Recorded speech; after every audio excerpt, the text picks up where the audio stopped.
بسم اللہ الرحمن الرحیم۔ عزیز دوستو، میں ہوں ارشد شیر اور آپ دیکھ رہے ہیں شیر ٹی وی۔ تمام دیکھنے اور سننے والوں کو السلام علیکم ورحمۃ اللہ۔ عزیز دوستو، آج کی اس ویڈیو میں آپ کو بتاؤں گا کہ وہ کون سے امتیازی خصائص ہیں جن کی بنا پر ہادیان عالم میں سرور کائنات کو اعلیٰ و عرفہ مقام حاصل ہے۔ بانیان مذاہب میں جو فقیہت اور برتری اللہ کے سچے اور آخری نبی الزمان صلی اللہ علیہ وسلم کو حاصل ہے، اس کی خصوصیات سب سے منفرد، سب سے اعلیٰ اور پاکیزہ ہیں۔ دنیا میں اس وقت اسلام کے علاوہ سامی ادیان میں یہودیت و عیسائیت، جبکہ غیر سامی ادیان میں ہندو مت، بدھ مت، زرتشت ازم، کنفیوشس ازم اور سکھ مت وغیرہ اہمیت کے حامل ہیں۔ ان میں ہندو مت کے بانی کا تو معلوم نہیں کیا جا سکتا، لیکن یہودیت کے بانی حضرت موسیٰ علیہ السلام، عیسائیت کے بانی حضرت عیسیٰ علیہ السلام، بدھ مت کا بانی گوتم بدھ، زرتشت ازم کا بانی زرتشت، کنفیوشس ازم کا بانی کنفیوشس اور سکھ مت کا بانی گرو نانک کو قرار دیا جاتا ہے۔ آج ہم آپ کی چند ایسی صفات کا ذکر کر رہے ہیں جن کی بنا پر ہادیان عالم میں آپ کے مرتبہ و مقام کی فوقیت معلوم ہوتی ہے۔ نمبر 1، جامع تعلیمات۔ عزیز دوستو، دیگر ہادیان عالم کی تعلیمات جامعیت کی صفت کی حامل نہیں تھیں۔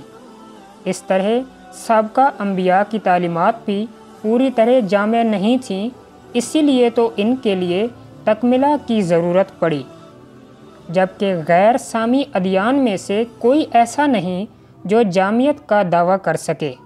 ان کے برعکس اسلام میں زندگی کے ہر شعبے میں اسوہ نبوی سے کسی نہ کسی انداز میں رہنمائی موجود ہے۔ نمبر 2، عالمگیریت۔ عزیز دوستو، شریعت موسیٰ اور شریعت عیسیٰ صرف بنی اسرائیل کے لیے ہی خاص تھیں، جبکہ غیر سامی مذاہب کی تاریخ صرف نسلی یا علاقائی حد تک ہی تھی۔ اس کے برعکس ہمارے آخری نبی حضرت محمد مصطفیٰ صلی اللہ علیہ وسلم کی شخصیت کسی خاص علاقے یا قوم کی طرف نہیں، بلکہ پوری انسانیت کی طرف مبعوث فرمائی گئی۔ نمبر 3، دائمی تعلیمات۔ دوستو، سابقہ انبیاء کی طرف سے بھیجے گئے احکام دائمی اور ابدی نہیں تھے۔ غیر سامی ادیان کی تعلیمات تو ہر دور میں تشنگی کا شکار رہیں، جبکہ اسلامی تعلیمات اور شریعت جامع اور قیامت تک کے لیے قابل عمل ہے۔ نمبر 4، محفوظ کتاب۔ دوستو، سابقہ انبیاء کی کتب زبور اور انجیل تحریفات کا شکار ہوئیں۔ اسی طرح ہندوؤں کے وید، بدھ مت کی تریپتاکا، زرتشت ازم کی گاتھا اور اوستا، کنفیوشس ازم کی واچنگ اور سی شو، جبکہ سکھ مت کی کتاب گرنتھ وغیرہ میں سے کوئی بھی ایسی نہیں جو بار بار کی تبدیلیوں اور تحریفات کا نشانہ نہ بنی ہو۔ اس کے برعکس پیغمبر اسلام محمد مصطفیٰ کی طرف نازل ہونے والی کتاب قرآن پاک قیامت تک کے لیے محفوظ اور تحریف سے پاک کتاب ہے، جس کا ذکر خود اللہ پاک نے قرآن پاک میں فرمایا ہے، اِنَّا نَحْنُ نَزَّلْنَا الذِّكْرَ وَإِنَّا لَهُ لَحَافِظُونَ۔ بے شک ہم نے ہی اس ذکر کو نازل کیا اور بے شک ہم ہی اس کی البتہ حفاظت کرنے والے ہیں۔ نمبر 5، محفوظ حیات طیبہ و سیرت۔ دوستو، سرور کائنات کا امتیاز یہ بھی ہے کہ جس طرح آپ کی شریعت محفوظ ہے، اسی طرح آپ کی حیات طیبہ اور سیرت بھی تمام ہادیان عالم کی نسبت زیادہ محفوظ ہے۔ یہ ایک حقیقت ہے کہ دیگر ہادیان عالم میں سے کسی کے حالات زندگی تفصیل کے ساتھ تاریخ میں محفوظ نہیں ملتے جس قدر ہمیں نبی پاک کے حالات زندگی ملتے ہیں۔